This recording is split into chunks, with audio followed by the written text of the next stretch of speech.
Story 1. Back in December 2019, an incident occurred that I still think about daily because it was unlike anything I'd ever experienced. In early December, I ventured out late for some shopping. As a 31-year-old stay-at-home mother of 2 young kids, I cherish the time alone after my husband gets home from work for errands or drives. Arriving around 8:30 p.m. at my frequent Target, I parked right in front near a cart caddy, mentally noting nearby vehicles. I'm not typically paranoid or anxious, but college seminars and personal research on human trafficking taught me red flags and precautions, especially alone at night, so I always carry self-defense items. The parking lot was quite empty, likely because it was a weekday. Entering the store, I browsed as usual. After only 10-15 minutes, I noticed a tall, skinny young man in his mid-20s wearing a dirty gray sweatsuit and brown work boots. He looked over, so I smiled and said hello, but his blank expression made him seem possibly high. He didn't acknowledge me and moved on quickly. Initially, nothing alarmed me except him wandering the main aisle, hands in pockets, no cart or basket, and seemingly alone. I continued shopping. Minutes later, a second young man appeared in similar clothing and boots, also with no cart or basket. He glanced at me, then darted his eyes away when he saw me looking. I became more alert but stayed composed. Roughly 15 minutes after that, a third, older man caught my attention wearing the same gray sweatsuit and work boots, hands in pockets. I assumed work uniforms, maybe construction, but why weren't they together, and why no items?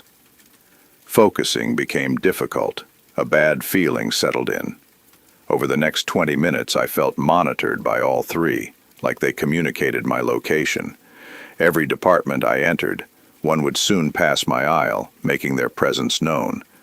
I stayed vigilant, trying not to panic, but their presence felt heavy and dark.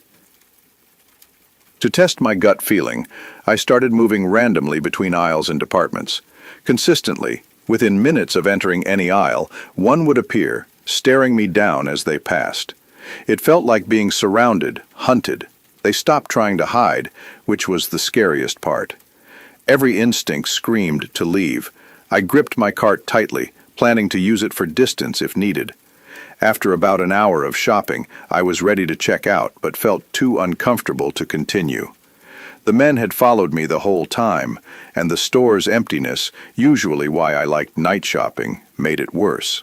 I noticed 2 oblivious pre-teen girls wandering alone. The men bypassed them. Quietly, I got their attention and asked them to find their parents, the mother in me in protection mode. Thankful my kids were safe at home, I headed to checkout. One man approached quickly from behind. I stopped, turned, and locked eyes. His eyes were dark, an eerie smirk forming as he nudged my shoulder, staring me down while walking backwards out. The other 2 vanished. My stomach dropped. My whole body shook, a desperate feeling like being lost as a kid. I rushed to checkout, discreetly asked the cashier for a manager, and politely requested a male escort to my car, asking them to alert security. When I described the men, the manager's face sunk. She knew who I meant. Female employees found them unsettling before. She reassured me, had someone escort me, made a report, and said she'd alert authorities. Relieved she believed me, a young male employee walked me out. Exiting, I saw a white windowless van parked directly behind my car, 3 spaces away. One man sat in the driver's seat. The other 2 leaned against the van, facing my car, tried to stay hidden. It was cliché and obvious. I pointed them out to the employee. They scrambled into the van and sped off. I truly don't know what would have happened if I'd walked out alone. I'm incredibly grateful I made it home safe. The following week, I heard of several abduction attempts in the shopping center near that Target. Almost certainly the same individuals. Story 2. About 6 years ago, when I was 20, I delivered pizzas for a local pizzeria. Initially, I worked mornings to afternoons. When the night shift guy got fired for a DUI-related license loss, I was moved to nights because my boss hired a family friend for my old shift. I didn't want the night shift, fearing late-night customers' intentions. Unfortunately, my boss was an asshole. He essentially fired me if I refused. Needing work, I reluctantly took it. The first month passed without issues, until delivering to a house barely in our radius. My GPS led me to a pretty suburban area around 11 p.m. The block was quiet but decently lit, mostly modern townhouses. The delivery address was a duplex. I rang the bell and waited 30 seconds. No answer. Rang again. Waited another 30 seconds. Getting nervous, a man finally opened the door. Late 40s, tall, over 6 feet, very skinny. I told him his pizza was here. He just stared. I asked if he was okay. He responded, "Yeah, I'm fine. Sorry. Got off work not long ago. Zoning out." Fair enough. He handed me money. I gave him the pizza. Counting change, he said, "You are really beautiful. You know that?" Not thinking much, I thanked him and gave his change. I said good night. He did too. Days later, another delivery to the same place. Same time, I rang the bell. He answered excitedly, "Hey, it's you again. How are you?" I said I was tired, ready to go home. He chuckled. Know that feeling well. Pulling out his wallet, he asked my name. Tired and not thinking, I stupidly told him. Handing him change, he asked, "Can I have your number? Would love to hang out with someone as gorgeous as you." Whoa, buddy. Pump the brakes. I'd only met him twice delivering pizza. I looked way younger than 20, like 15, and hoped he knew. Awkward silence. I muttered, "Sorry, I have a boyfriend." He got upset. "Oh, okay, I see." More silence. I told him good night and walked to my car. He stood in the doorway, staring until I left. I got a creepy vibe and told coworkers. They agreed it was creepy, except my boss, who overheard and accused me of making up stories for sympathy about the night shift. A week later, another order from him. I arrived around 10:30 p.m. From the road, not a single light was on in the house. Approaching the door, pizza in arms, it swung open. The man stood there, now in a suit. I jumped back. He laughed. "Sorry if I scared you. Saw you out the window. Figured I'd open so you wouldn't knock." Scared me because no lights were on. Was he sitting in the dark? Why? Nervously, I laughed. "It's okay." He asked if I liked his suit. I said yes. Then, "Would you like to go on a date with me tonight?" What the hell? Again, I said I had a boyfriend. He chuckled, got close, and said, "Honey, no way a girl your age is serious. Go on a date. I'll show you how a real man treats a girl." He grabbed the pizza box, threw it aside, and grabbed my arms hard. Petrified, fighting tears, I pleaded, "Want to go home, don't want a date." He stared with a sinister look. "I don't care. Get inside now. We are going to have a good time." He tried pulling me into the dark house. Struggling, he let go of one arm to grab something from his pocket, I presumed a knife. Instinct kicked in. I punched him as hard as I could in the stomach with my free arm. Stunned, he loosened his grip. I broke free, ran to my car. As I got in, he ran at me, tried pulling me out, holding a knife, yelling, "Why are you making this difficult?" I grabbed a half-empty soda bottle from the cup holder, threw it, luckily hitting his head. He let go. I slammed the door. Suddenly, he jumped on the hood, scratching and banging my windshield with the knife. I reversed quickly out of the spot, sped down the road. He banged on the hood, screaming, "Stop the car!" Turning swiftly onto the next road, he fell off. I slammed the gas, panicked, driving blocks away, turning repeatedly, fearing pursuit. At a red light, I slammed brakes, frozen, crying violently, shaking, realizing how close I came to death.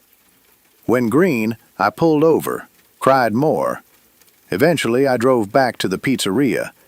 Walking in, my coworker knew something was wrong. I broke down. My boss, surprisingly, apologized profusely for putting me on nights and for not believing me. He took me to the office, handed me the phone to call police. They arrived. I gave a statement, showed marks on me, and scratches on my car. A coworker followed me home. Exhausted, I collapsed into sleep. I quit the next day. A friend got me a job at her clothing store. 2 days later, police updated me. The duplex was owned by the guy's brother. Right side lived with wife. The psycho lived left side. He'd been in, out of jail for robberies, assaults, then sex crimes. Released 5 months prior for sex with a minor. He was gone when police arrived. Family didn't know where. Police insisted they'd find him. They did, but not alive. I spent 2 months fearing he'd find me. Police contacted me. He'd fled to a nearby city, tried kidnapping a teenager walking alone late at night. Luckily, someone saw from a window and called cops. Police caught him trying to force her into his car. He fled. Police chased. He blew a red light on a busy boulevard. A van slammed into his driver's side. Miraculously, the van driver had minor injuries. The psycho died before the ambulance arrived. I thanked the officers. Walking out, lighting a cigarette, taking it in. I don't usually wish death, but I felt relieved. Relieved he couldn't hurt anyone else. Relieved I'd never see him again. Wouldn't have to face him in court. Who knows where I'd be if he'd pulled me inside. Story 3. At 21, newly a police officer and recently dumped, a friend suggested Tinder. As a young, new cop, I had the toxic, "I'm invincible" mentality. I messed with a very good-looking woman, seemingly out of my league. We chatted, set a date. She suggested meeting at her place, then going to a great open field to look at stars. Excited, I picked her up. She guided me to the field. Nice, open space, woods, wildlife. I noticed dim headlights in the distance. A van drove towards us, pulling up close, almost blocking us. I told her to stay in the car. Grabbing my flashlight, I approached the driver's side. A decently sized man was inside. I asked what was going on and if he could back up. He was polite, said he owned the property, had trouble with poachers, and just wanted to ensure we weren't shooting. I assured him we were only there for stars and wildlife. He seemed okay, wished us a nice date, and drove away. The girl texted non-stop afterwards. About an hour later, headlights approached fast again. We hopped in the car. I repositioned defensively. It was the same van, the same man. He came close enough to almost hit my car. She hopped out and ran towards him. I knew I was screwed. I got out, commanded them to back up and get on the ground. Neither complied. He charged, knocked me down. Luckily, I got him on his back and got up. My date grabbed a metal pipe from the van. She said they had a gun, demanding my money and truck to avoid getting hurt. With my invincible mentality, I said no. She started crying, saying they didn't want to hurt me. He moved towards the car. I told them I was a cop, drew my concealed firearm, and yelled for them to get on the ground. Shock hit everyone. I called 911, gave my name/badge, said I had 2 at gunpoint needing backup, giving dispatch the best directions I could. While on the phone, they both fled. Stupid rookie mentality, I chased the man into the woods. After maybe 30 seconds, I heard 3 loud pops and saw a muzzle flash. My invincibility vanished. I ran like hell to my car and peeled out. I drove back to where I picked her up, called dispatch again, had officers meet me there. First officers were my sergeant and field training officer. They were understanding, mostly calling me dumbass and stupid rookie. I hopped in their car, we went back to the field. The van was still there. They told me to shut up and only come out if shots were fired. They cleared the area, searched the LAN, found meth on the center console. What scared me most was when my FTO and sergeant came back pale, horrified, telling me to look in the van's back. There were knives, duct tape, lighter fluid, rifle ammo, handcuffs, and what looked like dried blood. In the front passenger seat, an AR-15 style rifle and 2 more handguns. We called for immediate backup and detectives. The blood turned out not to be blood. The plates were stolen, and the van was reported stolen. I still get chills, but luckily no one got hurt. I'll never use online dating again. Story 4. There was a quiet, slightly strange girl named Amy at school with few friends. Feeling it would be nice to befriend her, we started talking. She turned out really nice. We became best friends quickly. I spent every weekend at her house, walking to school together. Even young, I sensed something weird about her dad, Kevin. He was very interested in me, always trying to play fight, which felt weird. Short, fat, gray-white hair, a weird smirk, wide eyes. It started with him stealing bits of my food when I wasn't looking, then laughing and putting his arms around my shoulders to apologize. He always lurked wherever we were, upstairs, downstairs, outside. One day, Amy's Nan, her mom's mom, visited. Kevin kissed her Nan hello, on the mouth. Weird.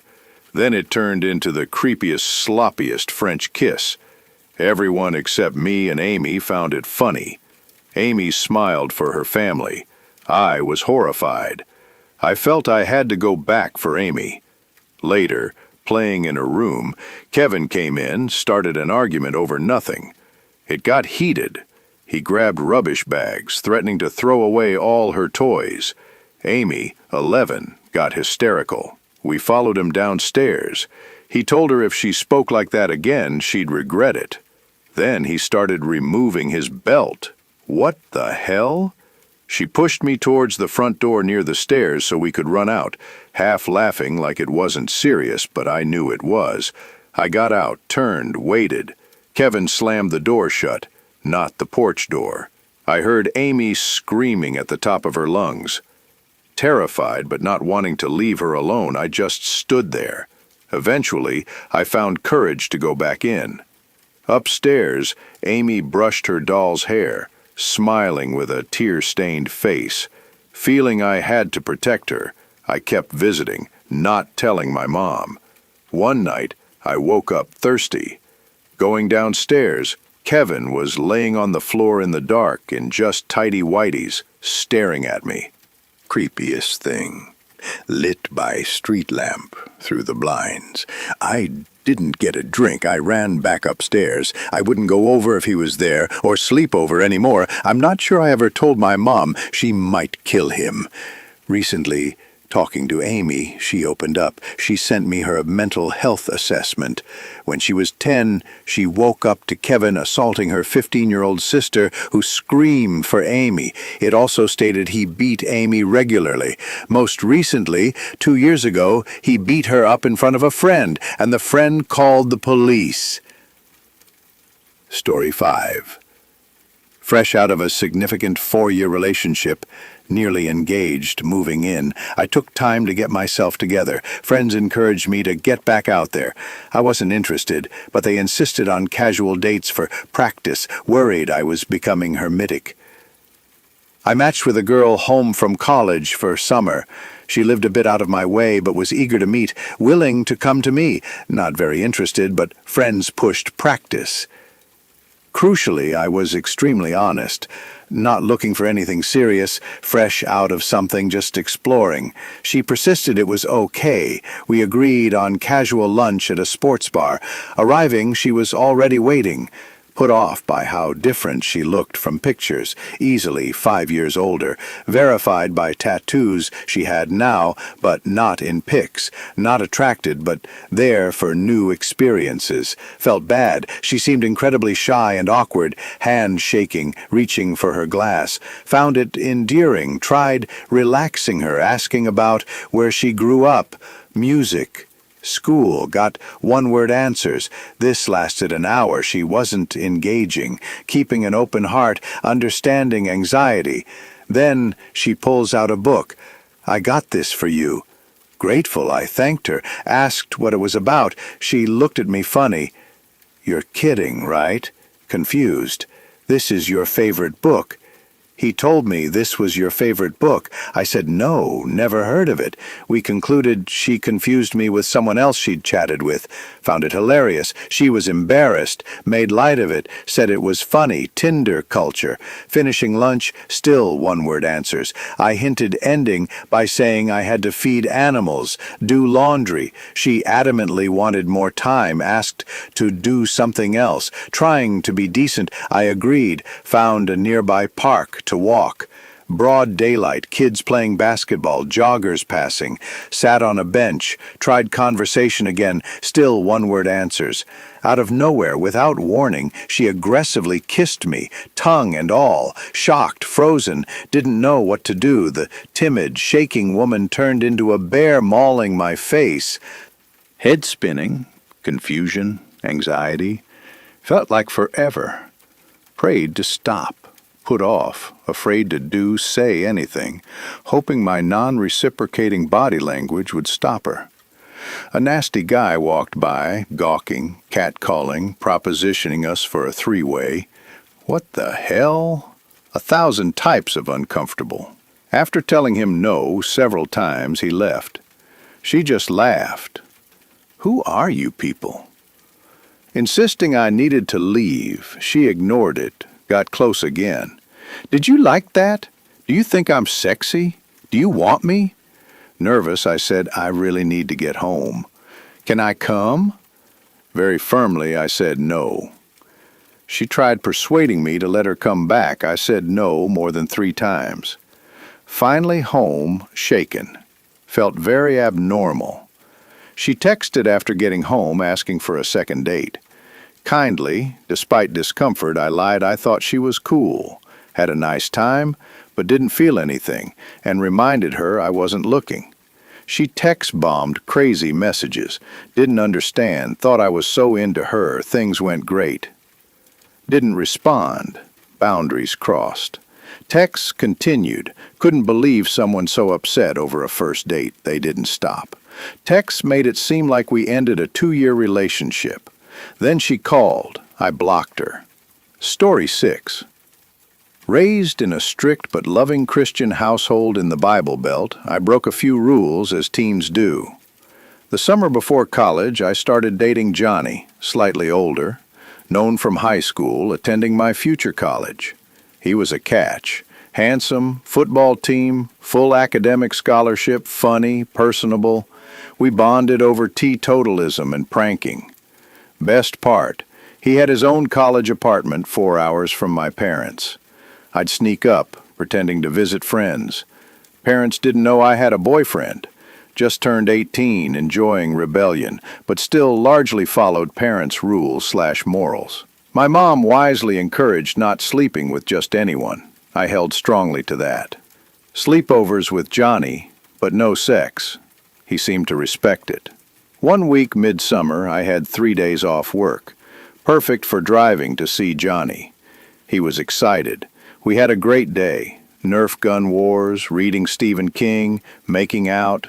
Went out for dinner, returned for shenanigans. Entering his apartment, I noticed a box of condoms. He'd tried before. Unfazed, I adamantly said it wasn't happening. Johnny's smile vanished. Eyes went cold. Hauntingly cold. I sat at his dining table, back against wall. He stood at the other end. "You make me sick. I'm sick of you. All you do is play me." We were serial pranksters, sarcastic. His countenance made my skin crawl, but I thought he was joking. I've thought about this a long time. You're dead. I'm not doing this anymore.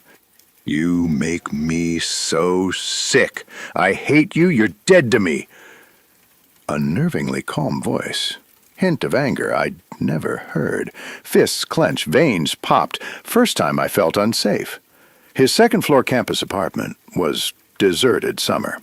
Options: unlock balcony door and jump, or race 15 feet down hall to deadbolted front door, opened inward, downstairs to empty lot woods. No chance physically against him. Half of me waited for him to laugh. He continued talking graphically about sexual assault plans if I survived, strangulation in nearby woods, dumping my body where we'd explored. Motion to bags on counter. That's where your body will be within an hour.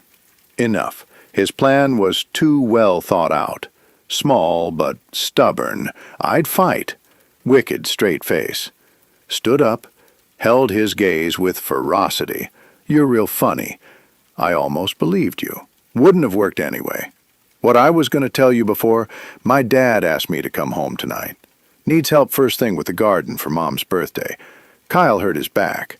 Told him I'd call as soon as I was on the road within half an hour. Lie.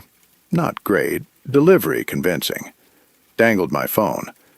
Want to explain to my dad why I'm not coming? Connie's mouth agape. Stared. Mumbled. I was just kidding. See ya, I chirped, pushing past him.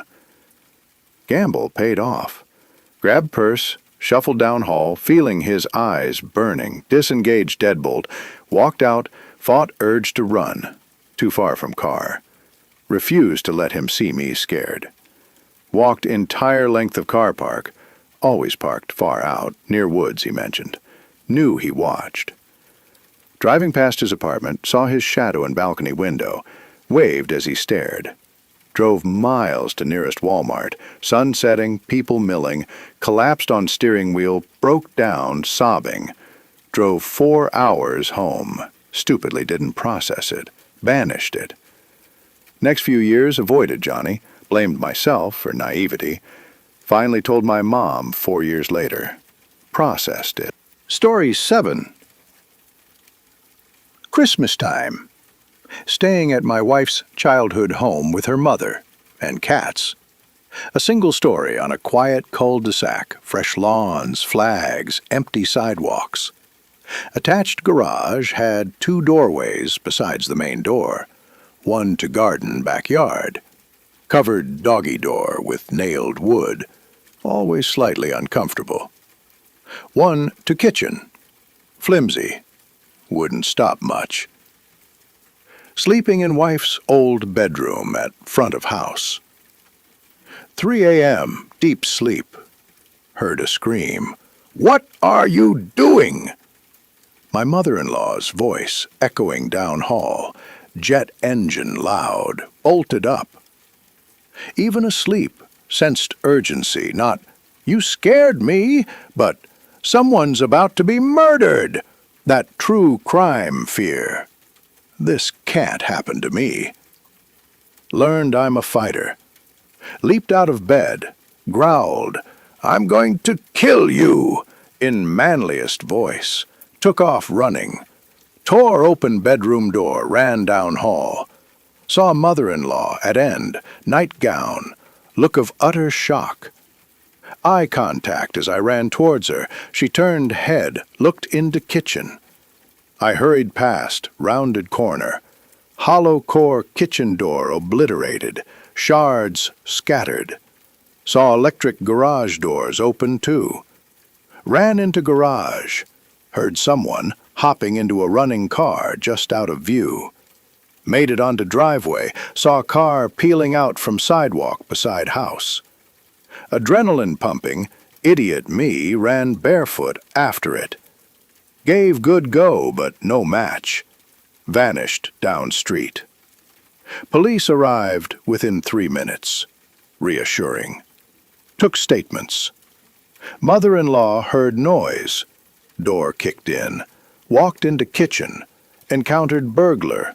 Small-framed woman, police theorized, part of a team. Her job was to squeeze through doggy door, kick in hollow core, open garage door for accomplice. Likely thought, nobody home. Fortunately, mother-in-law caught her off guard, scared her, plus my manly growl. Everyone's safe. Bought heaviest damn wooden door to replace hollow core. No mouse getting through that. Story 8. At 19, moved from Oregon to Florida for boyfriend. Expected beaches, Mickey.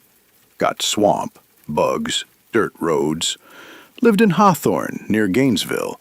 1 stoplight, 4 stores, Dollar General, Steve's Market, E's Pharmacy, Sonny's Barbecue. Got a job at defunct Eckerd's in town next to grocery store. After 3 months, walked in for shift. Manager pulled me into office. Desk covered with 30 to 40 open letters, hand addressed to me. Do you know this person? No. Told me to read one. Picked cheerful yellow.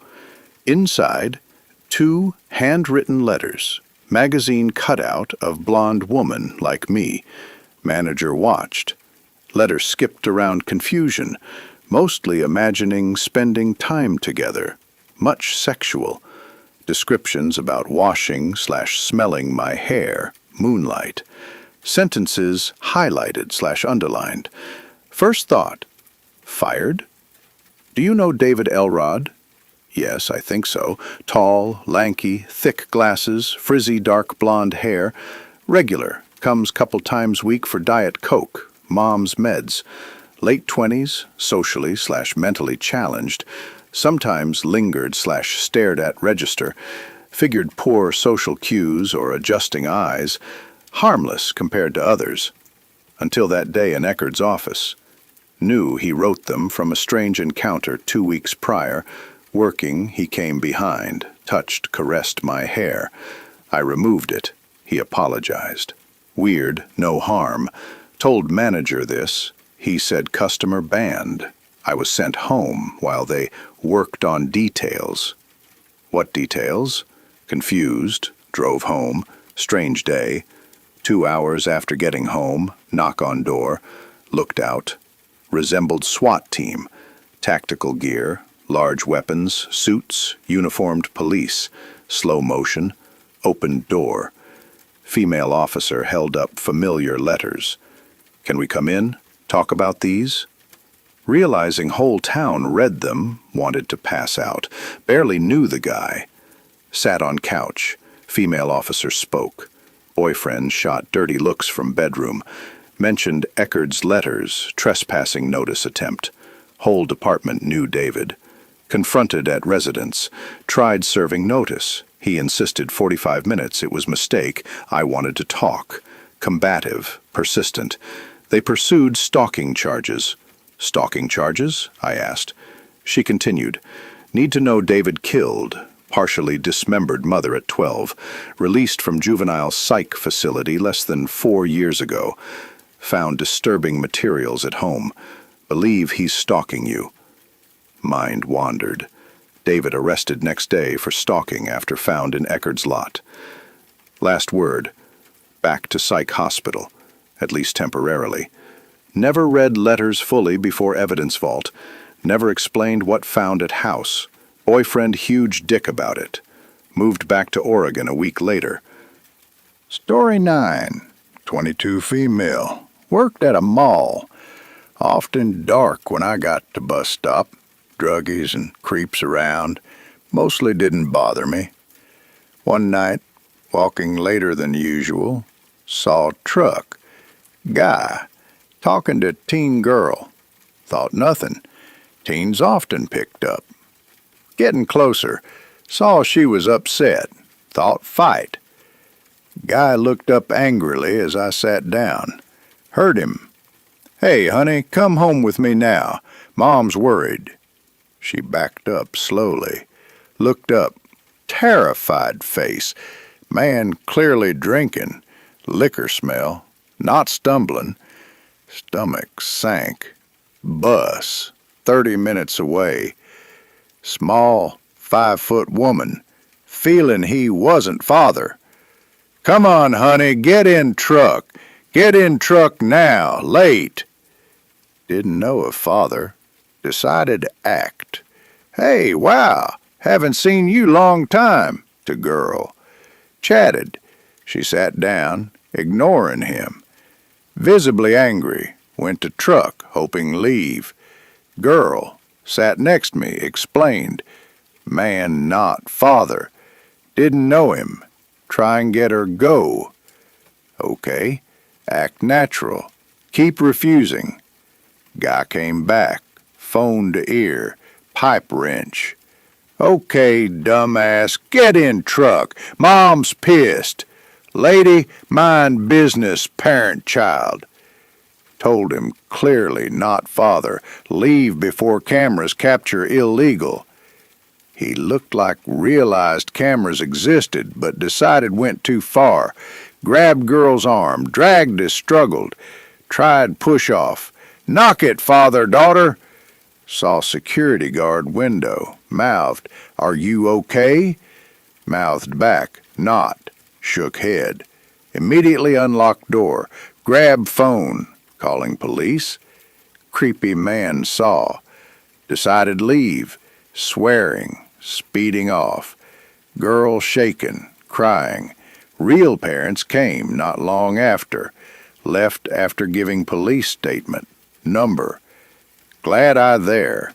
Haven't seen guy since. Learned girl, only 15. At one point, he tried to convince me I was also his daughter. Story 10. Easter Sunday, around 4 or 5 years old. Family always gathered at Grandma's for holidays. Mom and I started our long trip. About 20 minutes away, Mom noticed low gas. Pulled into old rustic gas station, few customers inside, red-white, festive decorations, Easter stickers on large glass windows.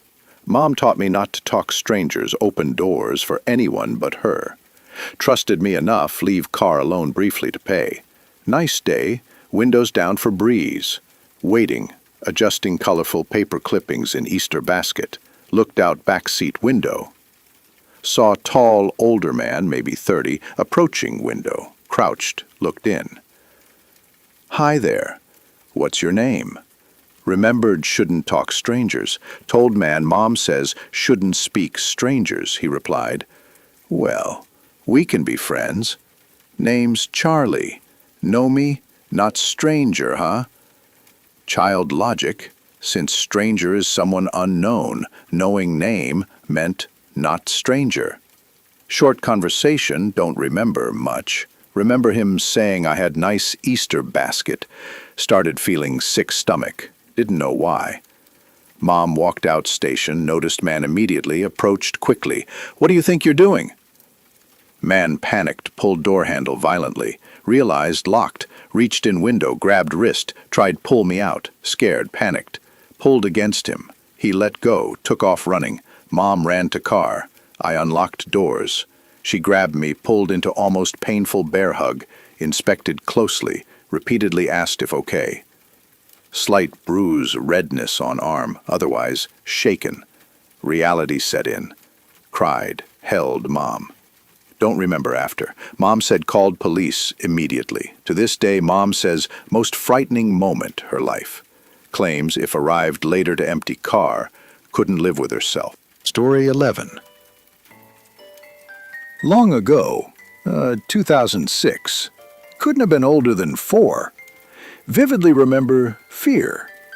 Early summer morning, sunup, streets dead. Mom decided to take me and 1-year-old sister, stroller, to garbage station. Station secluded from houses bordering deep, dark forest. Memories faded. Mom remembers most. Says entering station, immediately eerie feeling watched. I felt creeped out too, sensing Mom's fear. Walking along, Mom suddenly stopped, told me, my name, hold stroller hard as can.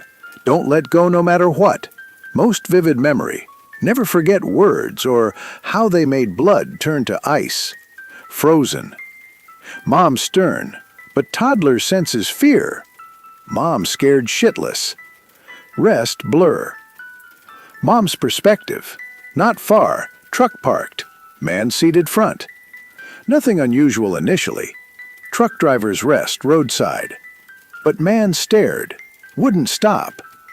Stared right, examining body, predator gaze gluing us. Pleased by fear in faces. Eyes didn't seem human. Predators. Felt prey in lion's claws, couldn't move. He smiled. Dead smile. Cold, calculating eyes. Licked lips. I could kill you if wanted. Think this when Mom told me hold stroller tight. Mom small, 5 foot 100 pounds, easily overpowered by overweight man. Afraid he'd jump out, knock her out, assault, kidnap me, sister. We bolted, didn't throw garbage, turned, walked home fast as Mom could with stroller toddler, never talked about it until recently. Always lingered, weird feeling pit stomach passing station. Happened 2006. 2008. 10-year-old girl Engla's face front page every paper. Abducted, essayed, murdered. Perp, overweight truck driver, Anders Eklund. Sweden's infamous killer, charged Engla murder, plus essay murder woman Pernilla. Suspected abducting another missing girl. Pedophile, serial rapist, killer. Mom saw Eklund's picture, cold, familiar eyes. Knew he was creepy man garbage station years ago.